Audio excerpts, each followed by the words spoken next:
Now we come to defining the determinants of corporate liquidity. Liquidity is measured on static basis or on dynamic basis. On dynamic basis, liquidity position of a company depends on its long-term funds employed.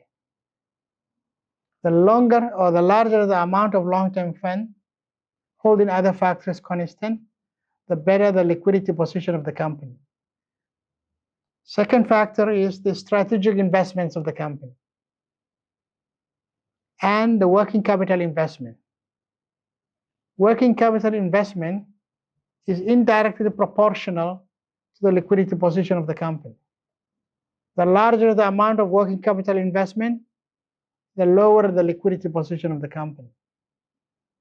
If the working capital or the inventory amount is moving fast in the business, they buy, produce, and sell fast, buy, produce, and sell, that will improve the liquidity position of the company.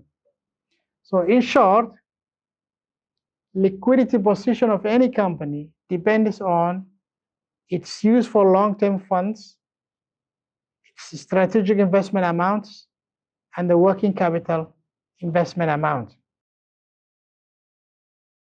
There are three important managerial actions that would improve a company's liquidity position.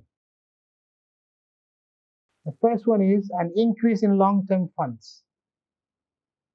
If a company heavily relies on long-term funds, for example, long-term debt and long-term equity, then that will improve the liquidity position of the company. And the use of short-term funding versus long-term funding depends on the capital structure policy of the company. The second managerial action is lowering the strategic investment. Strategic investments are, by definition, long-term investments. And that will take time for these assets to generate cash. So the larger the amount of strategic investments, the lower the liquidity position of the company, and vice versa. The third managerial action that affects the liquidity position of the company is decreasing the working capital investment amount. For example, lowering the inventory level and the account receivable level. If a company is successful in reducing the inventory amount it holds or its trade credit policy, account receivable it holds, that will improve the liquidity position of the company.